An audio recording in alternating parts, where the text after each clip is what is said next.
بسم الله الرحمن الرحيم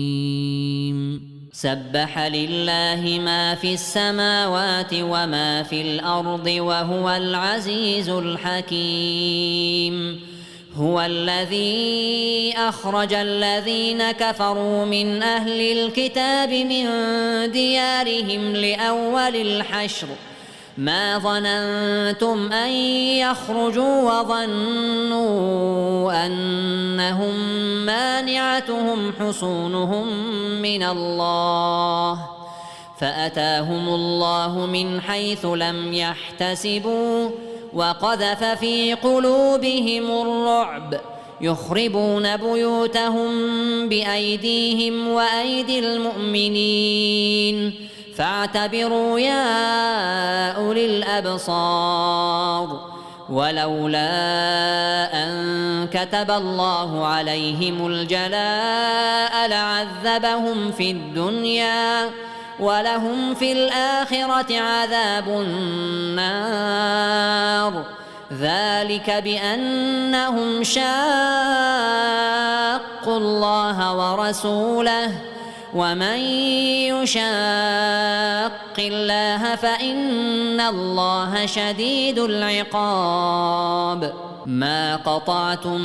من لينة أو تركتموها قائمة على أصولها فبإذن الله وليخزي الفاسقين وما أفاء الله على رسوله منهم فما أوجفتم عليه من خيل ولا ركاب ولكن الله يسلط رسله على من يشاء والله على كل شيء قدير ما أفاء الله على رسوله من أهل القرى فلله وللرسول ولذي القربى واليتامى والمساكين وابن السبيل كي لا يكون دولة بين الأغنياء منكم وما آتاكم الرسول فخذوه وما نهاكم عنه فانتهوا واتقوا الله إن الله شديد العقاب للفقراء المهاجرين الذين أخرجوا من ديارهم وأموالهم يبتغون فضلا من الله ورضوانا وينصرون الله ورسوله أولئك هم الصادقون والذين تبوأوا الدار والإيمان من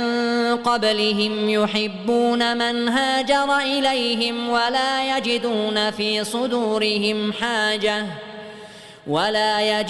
في صدورهم حاجة مما أوتوا ويؤثرون على أنفسهم ولو كان بهم خصاصة ومن يوق شح نفسه فأولئك هم المفلحون والذين جاءوا من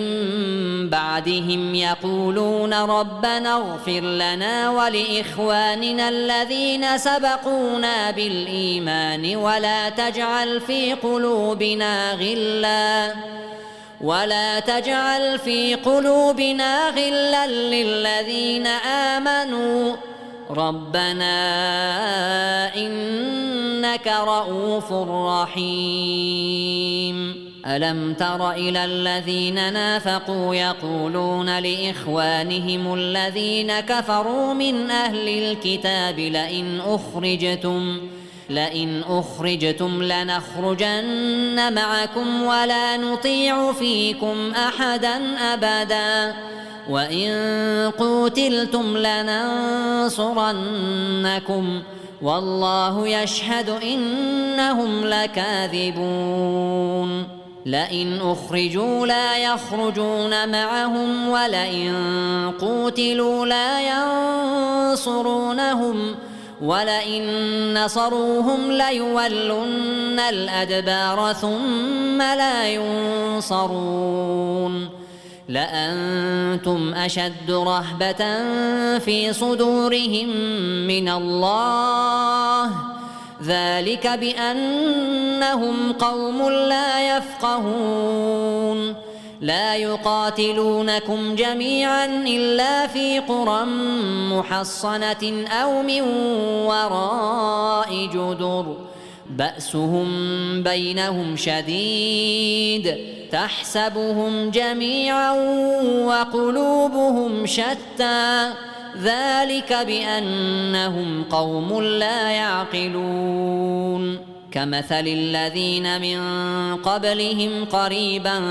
ذاقوا وبال أمرهم ولهم عذاب أليم كمثل الشيطان إذ قال للإنسان اكفر فلما كفر قال إني بريء منك إني أخاف الله رب العالمين فكان عاقبتهما أنهما في النار خالدين فيها وذلك جزاء الظالمين يا أيها الذين آمنوا اتقوا الله ولتنظر نفس ما قدمت لغد واتقوا الله إن الله خبير بما تعملون ولا تكونوا كالذين نسوا الله فأنساهم أنفسهم أولئك هم الفاسقون لا يستوي أصحاب النار وأصحاب الجنة أصحاب الجنة هم الفائزون لو أنزلنا هذا القرآن على جبل لرأيته خاشعا